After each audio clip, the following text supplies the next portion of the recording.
Assalamu alaikum wa rahmatullahi wa barakatuh.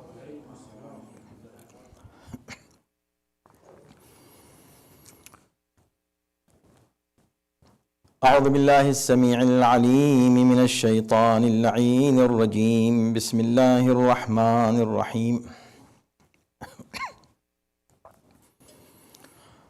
الحمد لله الذي كان موجودا قبل حدوث الأشياء ويبقى بعد فناء الأشياء، تفرد بالأولية والقدم ووسم كل شيء ما عداه بالفناء والعدم، كما قال عز شأنه: كل شيء هالك إلا وجهه وكل نفس ذائقة الموت، وقال: كل من عليها فان ويبقى وجه ربك ذو الجلال والإكرام. والصلاة والسلام على سيد الأنام، سيدنا ونبينا ومولانا أبي القاسم محمد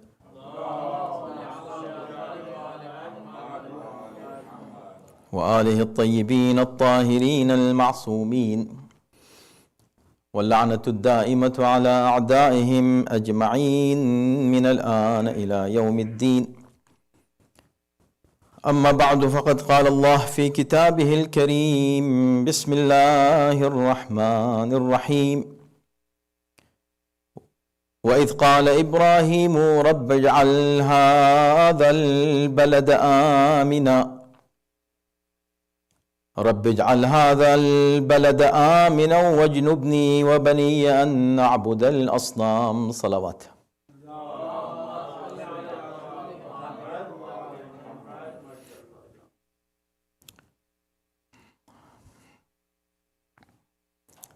In the light of Dua Makarim al-Akhlaq, we are continuing our discussion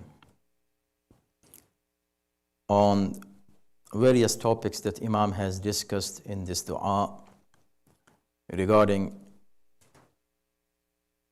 the noble manners and the ethics that we have to follow, the ethical values and moral values and manners and akhlaq, makarim al-akhlaq. As we're discussing every week one sentence of this dua, we reach to a sentence in which Imam is asking Allah subhanahu wa ta'ala to change a situation of fear to a situation of peace. As in this passage, we have discussed many times that Imam is asking Allah subhanahu wa ta'ala to change the situation which is worse to a situation and condition that is the best. So he says, وَمِن مِرَارَةِ خَوْفِ الظَّالِمِينَ حَلَاوَةَ الْأَمَنَ. Allah will change the bitterness of the fear of oppressors to the sweetness of peace. Halawat al-aman. We discussed this last week as well, and I said that we need to take one more khutbah to continue the discussion. Although it has so much to discuss, it has so vast meanings and topics that deserve discussion. But I will be brief, and I would like to finish it today, so we go to next sentence, inshallah, next time. What is the fear of Zalimin, and and what is the bitterness of that fear, and what Imam means by the sweetness of peace. See, if you don't have peace of mind, and if you have fear all the time, you cannot do anything. Even in your regular life, your regular work is hard to perform if you are always under fear. So you need peace, an environment of peace, in order to do whatever you like to do and to achieve what you like to achieve. The same applies for your religious activities. You cannot perform your ibadat, your worship, if you are in a state of fear. You need peace and freedom in order to do what you want to do for your religion. So, dhulm, khawf al-zalimin. Imam is talking about a fear. Fear can be any kind of fear. Some fear are not real, but some fears are real. Something can come in your mind, you are afraid of something that doesn't exist. This is possible. But there is a fear of a real and true risk or danger that is in front of you, just like a zalim. A zalim, an oppressor, a wrongdoer, want to harm you and doesn't let you do all your things freely. So in this situation, of course, you will not be able to perform all your tasks that you should do. But this zalim, who is this zalim? This can be a government. It can be a tyrant. Just like in the time of Saddam in Iraq, people were not able to perform their spiritual duties and rituals. The Arba'in that you see today, mashallah, it was not in the time of Saddam. It was forbidden. So people were afraid of performing and fulfilling their religious duties. So they were not free. The same is in other countries, in several countries, just like in Saudi Arabia now.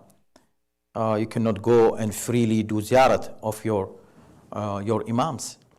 Whenever you go in Iraq, in Mashhad, in Najafi, in Karbala, Kazman, Samarra, you are free to go and do the ziyarat, but in Jannat al-Baqi', you are not free. Even in Masjid al-Nabi, you are not free to do ziyarat of Rasulullah, of the Prophet. Leave alone his children. You cannot go and say salam to Rasulullah. You cannot go and pay homage to the founder of this religion. Right? Why? Because you are not free. Because it is, according to them, it is against to their ideology, their thinking, their religion, their Wahhabism. And they try to apply it on all people, even those who are pilgrims, who are coming from outside. They don't let them perform their religious duties and rituals according to their own belief. So there is no peace. There is a fear. If you want to stand up and say Assalamu alaikum ya Rasulullah, somebody will come and hit you. Or even they can arrest you. For nothing. For doing what? Peacefully you are saying salam to your own prophet. So this is called khawf of a zalim. In this situation, you are not free to perform your duties. But listen, this also can be a group of people bullying you, or a person who comes and bullying you, for example, and he's creating an environment of fear for you, and you are not able to do what you need to do. But also, this can be your home environment. In many times, many situations, you see that home environment is the environment of fear. Everybody is afraid of other person at home. You're not free. Why? Because the home environment has become an environment of fear, not environment of peace. Allah subhanahu wa ta'ala in Quran says, لِتَسْكُنُوا إِلَيْهَا. This is the word Allah has used for the marriage. The purpose of marriage is what? لِتَسْكُنُوا إِلَيْهَا. So that you live in peace and tranquility. But nowadays in marital relationship, you will find everything except peace. There is no peace in marital relationship. At home, there is no peace, no tranquility. While the purpose of the marriage was tranquility. So many times the environment of fear is caused by ourselves. And we are the zalim. A person who is causing the fear for other person is a zalim. And this is what Imam is saying. Oh, Allah changed that bitterness because the environment becomes bitter. There will be bitterness. If you want to make the environment of your house, your community, overall the human society, a peaceful environment, you need to do what? You need to try yourself not to be zalim. Don't do dhulm. Don't be wrong. Don't wrong somebody. Even if somebody wronged you, you don't respond with wrong. Wrong is not the response for wrong. So, peace, it starts from your house, or even before your house, yourself. Many times, you are a very good person, but you are not in peace. That is called stress, or depression, or anxiety, and all, many things are there. That you are not in peace. Why? Because you are not satisfied inside. You don't have satisfaction. You don't have peace of mind, peace of heart. There could be many reasons, but Quran has given you the cure for such situations, to remain in peace within yourself, then your family, then your community, then your society. So, Imam in this dua has referred to two situations. One is worse, one is best. And why? Because, as I said, always Imam in his dua is teaching us something. We are learning in every single sentence. If we apply it in our life, that single sentence can change our life totally. Can change it to good, to best. So, originally asking Allah, oh Allah, you change it. But the message is what? That we have to try to change it. We should not be zalim. When we don't like somebody to wrong us and create an environment of fear for us and snatch from us the situation of peace and tranquility, how can we cause the same thing to somebody else which we don't like for ourselves? So this is what, if I am causing bitterness of that person that is thinking about me as a wrongdoer, to halawat al-amana, to sweetness of peace, should be peace for others. The same thing, if somebody else for no reason is causing a situation Now, the importance of peace, if you read Quran in many places has emphasized on this situation. Even many times he linked your worldly lives, beautiful examples. And those two examples are also dua, supplications. Supplications of whom? Ibrahim alayhi salam. What Ibrahim says in one place, وَإِذْ قَالَ إِبْرَاهِيمُ رَبِّ اجْعَلْ هَذَا الْبَلَدَ آمِنًا وَاجْنُبْنِي to make this, oh Allah, make this city a city of peace.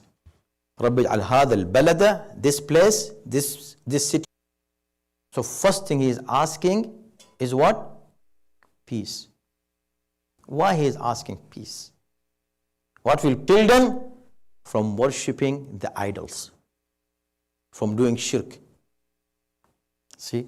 So he's asking Allah the environment of the city to be peaceful environment.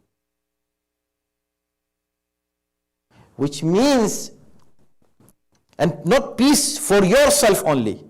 No, peace in the whole city. The entire society should be peaceful so that to worship. Be freedom. Right? But if there is no peace, you have no freedom. You have no freedom, you cannot practice your religion. A place of amn, peace, and protect me and my children, aqidah. In another place, Ibrahim alayhi salam is again in Surah Ibrahim asking the same thing. But what he is asking, little difference. Now he is not asking his aqidah to be protected. He is asking for rizq.